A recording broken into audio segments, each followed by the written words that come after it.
Karamelnya.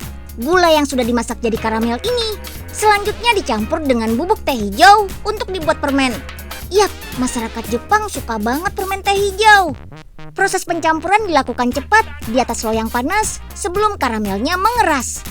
Selain dicampur bubuk teh hijau, ada juga nih gula karamel yang ditarik-tarik sampai jadi putih. Permen teh hijau di Jepang memang dibuat dengan kombinasi dua warna ini, yaitu hijau dan putih. Kedua warna karamel kemudian disusun sedemikian rupa hingga membentuk motif tertentu. Gak boleh salah nih, harus benar-benar pas. Sip, waktunya ditarik. Mesin pres akan menekan sekaligus menarik tumpukan karamel sampai memanjang seperti tali. Terakhir tinggal dipotong deh. Ini dia permen teh hijau berkhasiat dari prefektur Suzuoka. Karamel putih di bagian tengah tadi ternyata membentuk huruf kanji bertuliskan ocha yang artinya teh hijau. Unik kan? Teh hijau merupakan daun teh pilihan yang terjaga dari sinar matahari. Setelah dipetik, daun kemudian dikeringkan dan didiamkan sampai aromanya keluar. Untuk membuat bubuk, daun teh kering harus digiling dengan batu-batu besar. Proses penggilingan tradisional inilah yang bisa menghaluskan bubuk teh hijau tanpa merusak cita rasanya. Keren kan? Teh hijau memang sudah menjadi bagian dari budaya masyarakat Asia Timur, terutama Jepang dan Korea. Bahkan sampai ada upacara khusus loh untuk menikmati teh ini. Nah, masih ada budaya Asia Timur lainnya yang bakal Unyil sajikan di virtual traveling kali ini. Tonton sampai selesai ya, come on!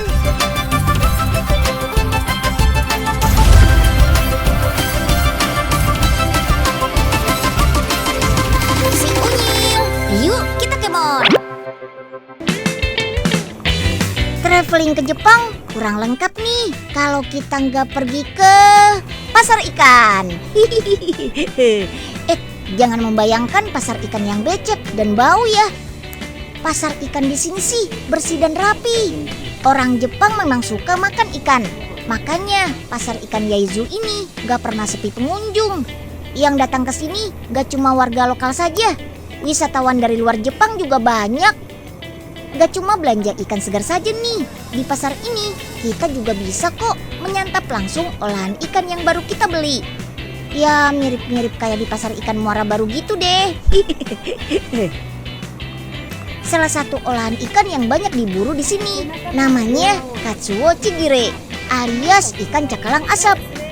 Proses pembuatannya cuma diasap saja sampai matang sempurna tanpa dikasih bumbu apa-apa. Ada juga olahan lain dari cakalang nih, namanya Katsuo Tataki. Itu loh ikan cakalang potongan yang bisa diolah jadi berbagai menu. Di pabrik inilah ikan disimpan. Suhunya minus 60 derajat Celcius. Dingin banget ya. Makanya operator yang mengatur di dalam itu pakai robot. Ikan katsuo yang beratnya sekitar 3-4 kg ini bakal dipotong menjadi 4 bagian. Mulai dari kepala, ekor, dan badan. Yang diolah di Katsuo Tataki sih cuma daging di badan ikan saja. Sisanya biasa diolah jadi makanan untuk hewan. Dari 20 ton ikan yang diolah tiap harinya, hasilnya menyusut jadi 10 ton saja. Kalau yang dipukul itu lagi dibuang isi perutnya. Harus dipukul karena ikannya masih beku. Isi perut ini bakal diambil ekstraknya untuk diolah jadi bumbu masakan. Katsuo yang sudah bersih kayak gini langsung di packing per 18 kg. Ini dia yang mau kita masak. Ikannya kita masak dengan tingkat kematangan yang tidak terlalu masak. Jadi empuk-empuk gitu deh. Cara masaknya tinggal dipanggang saja. Yang harus diperhatikan bagian daging harus menghadap ke bawah. Teknik masak kayak gini bikin kulit dan daging ikan bagian luarnya saja yang matang sempurna. Tapi di tengahnya masih setengah matang. Ikan dipanggang selama kurang lebih selama 2,5 menit saja. Jadi daging bakal dipanggang menggunakan bahan bakar gas supaya kadar airnya hilang dulu. Habis itu baru deh dipanggang dengan bahan bakar arang. Ikannya sudah bisa langsung dimakan nih. Tapi karena permintaan pasar dan harus didistribusikan ke seluruh Jepang, jadi harus dibungkus dan divakum kayak gini nih. Terus masak lagi deh, dipendingin dengan cara direndam sebentar dalam air dingin bersuhu sekitar 38 derajat Celcius. Tujuannya untuk mempertahankan kesegaran ikan. Jadi waktu sampai ke tangan pembeli, ikannya nggak cepat bau ataupun rusak. Katsuo Tataki dijual ke pasar dan supermarket di seluruh Jepang. Per tahunnya pabrik ini bisa menghasilkan sekitar 50.000 ton ikan loh.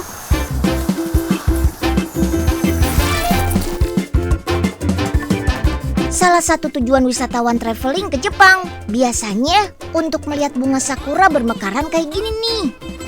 Di Jepang bunga sakura biasa mekar sempurna alias full bloom pada bulan Maret hingga April. Bunga sakura yang sedang mekar sempurna rata-rata hanya bisa bertahan 7 hingga 10 hari saja sebelum berguguran. Makanya masyarakat Jepang memanfaatkan momen sakura bermekaran dengan cara tradisi hanami. Beragam cara dilakukan oleh masyarakat Jepang untuk menikmatinya. Seperti mengadakan pesta di bawah pohon bersama keluarga atau berjalan-jalan menikmati indahnya bunga sakura. Ada lebih dari 300 macam sakura. Beberapa yang paling banyak ditemui adalah Yamazakura, Oshima Sakura, dan Somei Yoshino. Warna pada bunga lah yang membedakan. Ada yang berwarna pink, putih dengan sedikit warna merah jambu, kuning muda, hijau muda, atau merah menyala. Teman-teman berkunjung ke Jepang, boneka kayu kayak gini bisa kita jumpai di toko oleh-oleh. Namanya boneka kosesi. Kosesi merupakan boneka tradisional khas Jepang yang dikenal sejak zaman Edo ratusan tahun yang lalu. Boneka kosesi biasanya terbuat dari kayu dari pohon sakura, chestnut, dan keyaki. Karena kayunya sudah terbentuk bagus. Sebelum dibuat jadi boneka, kayunya harus dikeringkan secara natural selama 2 tahun. Untuk membuat boneka, awalnya pengrajin akan membentuk kayu jadi beberapa bagian boneka, mulai dari kepala, badan, sampai topi. Walaupun sudah pakai mesin, tapi pengoperasiannya dengan cara manual, biar kualitasnya tetap bagus. Pembuat kosesi harus berpengalaman, karena di sini mereka dituntut membuat boneka dengan bentuk yang baik dan profesional.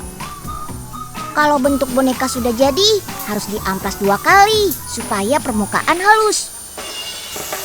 Nah, sekarang waktunya boneka diberi warna. Pewarnaan dikerjakan secara manual, alias dilukis langsung pakai tangan. Boneka yang digambar pakai teknik ini butuh keahlian dan pengalaman melukis minimal 10 tahun. Kalau semua bagian boneka sudah jadi, mulai dirakit deh bonekanya. Selain di Jepang, kosesi buatan tempat produksi ini sudah melalang buana ke 18 negara, termasuk ke Eropa juga, dan yang paling banyak dipasarkan ke Taiwan. Meskipun termasuk negara maju, tradisi di Jepang memang masih banyak yang bertahan sampai sekarang. Misalnya, ya boneka kosesi ini. Gak cuma Jepang, negara-negara di Asia Timur biasanya masih bisa menjaga tradisi di zaman modern ini. Den, mana nih bunga sakuranya? Masa Pak Oga udah jauh-jauh ke Jepang nggak lihat sakura sih? Kan pengen juga kayak orang-orang selfie-selfie di bunga sakura gitu. Ya nggak ada Pak, kan sudah lewat musimnya. Sekarang tuh di sini sudah mau masuk musim gugur Pak. Nah, bunga sakura itu kan mekarnya pas musim semi aja. Sekitar bulan Maret sampai April. Ya, amsyong dong kita Den. Padahal kan Pak Oga pengen bener lihat bunga sakura kayak di film-film. Ya udah deh, biar Pak Oga nggak kecewa, Unyil ajak ke tempat lain aja. Mau nggak Pak? Ayo udah Den, siapa tahu bisa sekalian nyicipin, ya kan? Yuk kita kemon.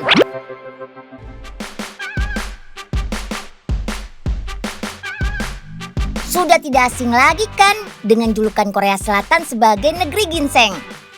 Nah, mumpung lagi di Korea Selatan nih, Unyil mau belajar banyak tentang red ginseng atau ginseng merah yang tersohor itu. Yuk, kemon, ikut Unyil. Pertama, kita main ke kebun ginseng dulu ya. Ginseng idealnya tumbuh di negara 4 musim atau di kawasan subtropis. Di wilayah Korea ini, ginseng banyak dibudidayakan di dataran tinggi sekitar 200 meter di atas permukaan laut dengan suhu rata-rata di bawah 20 derajat Celcius. Bibit ginseng diambil dari bunganya yang muncul di tahun ketiga. Setelah itu ginseng harus dipindah ke tanah yang memiliki nutrisi lebih baik. Biasanya ginseng yang bagus baru bisa dipanen setelah berumur kurang lebih 6 tahun.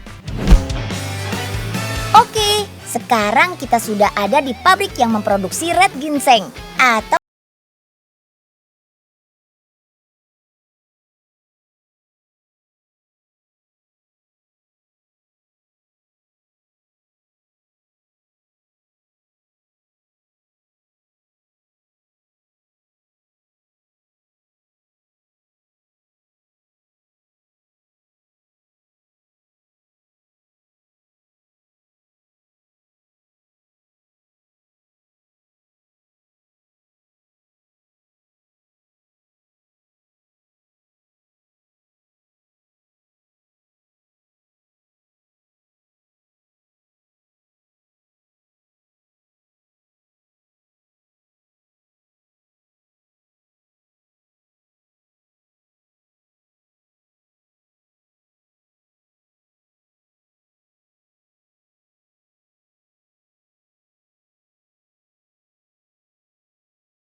Rupiah hingga jutaan rupiah.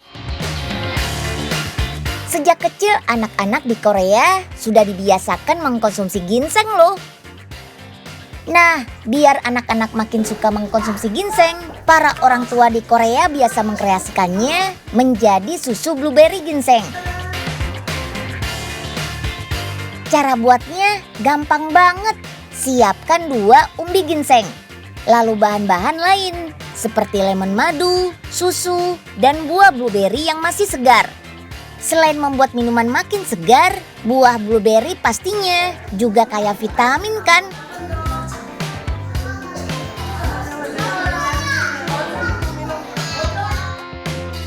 Berdasarkan hasil penelitian, ginseng diketahui mengandung ginsenosides yang merupakan jenis zat aktif penghambat pertumbuhan sel kanker. Lalu ada juga zat adaptogenik yang berfungsi sebagai anti-aging untuk mencegah penuaan dini. Wih, hebat ya!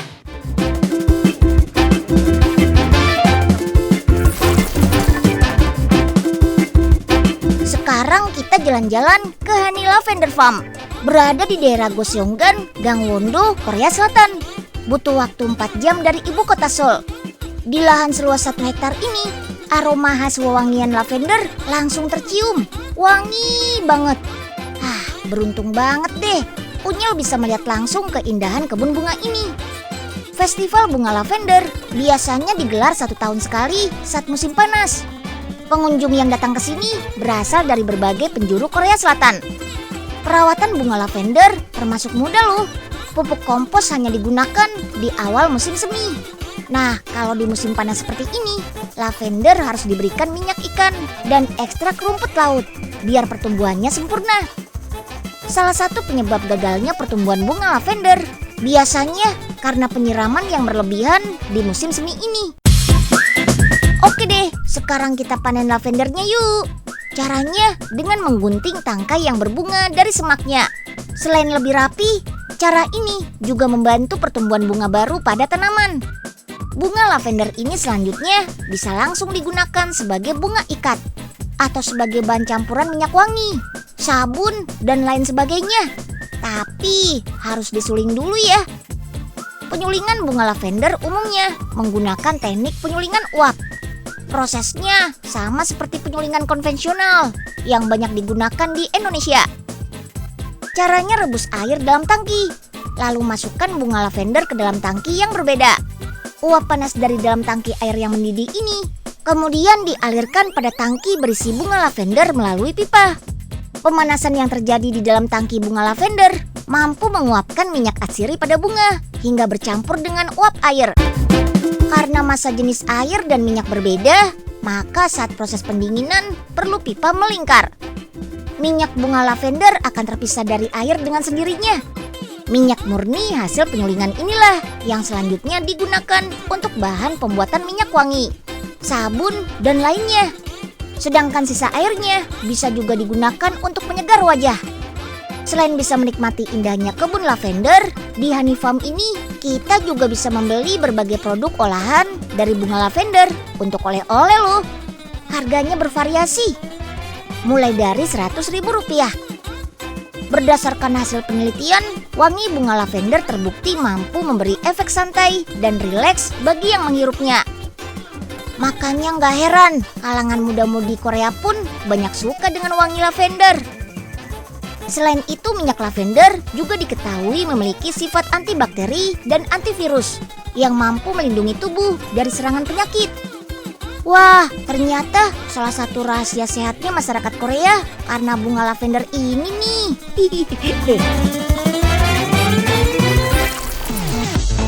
Di kawasan Gunsan, Yeolla, Bukdo, Korea Selatan, ada camilan unik sekaligus berkhasiat menjaga kesehatan dan kecantikan loh. Siapa yang suka makan jeruk? Nah, kalau biasanya kita hanya mengkonsumsi buah jeruknya saja. Kali ini kita olah kulit jeruk menjadi cemilan yang enak dan menyehatkan.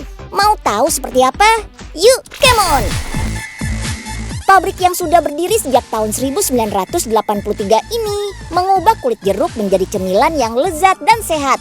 Namanya Soft Bousse Orange. Kulit jeruk yang digunakan yaitu kulit jeruk yang banyak tumbuh di dataran Korea. Kulit jeruk ini harus diolah dulu dengan menggunakan larutan gula selama 6 hingga 7 jam. Larutan gula akan membuat tekstur kulit jeruk menjadi lunak dan manis. Campurkan potongan kulit jeruk ini dengan krim untuk isiannya. Oke deh, sekarang kita buat adonan rotinya yuk. Bahan utamanya adalah tepung dan margarin. Aduk dengan mixer selama 5 menit. Setelah itu tambahkan juga bahan-bahan lain dan tepung beras. Adonan yang sudah jadi siap dicetak. Mesin pencetak ini bisa menampung hingga 15 kg adonan loh. Setiap satu loyang berisi 20 adonan roti. Dan setiap 8 jam mesin ini bisa mencetak kurang lebih 16.000 kue. Wih, banyak banget kan? Oh iya, sekilas adonan roti ini sih hampir mirip dengan makaron, kue khas Prancis itu tuh. Bedanya kalau makaron kan dibuatnya dari putih telur serta icing sugar. Oke deh, waktunya kita panggang. Panggang selama 6-10 menit saja dengan suhu di kisaran 220 derajat Celcius. Khasiat kulit jeruk nggak kalah loh dengan buahnya. Kandungan antioksidannya bahkan lebih banyak dan lebih efektif melindungi tubuh dari serangan radikal bebas. Zat anti kanker ini juga mampu mengembalikan efek tanda-tanda penuaan pada kulit dan meremajakan kembali sel-sel tubuh kita. Tuh lihat, bukan cuma orang dewasa saja loh yang suka, anak-anak juga doyan. Selain suka dengan rasanya, mereka juga ingin cantik dan tampan alami seperti Song Hye Kyo, Song Joong Ki. Cie.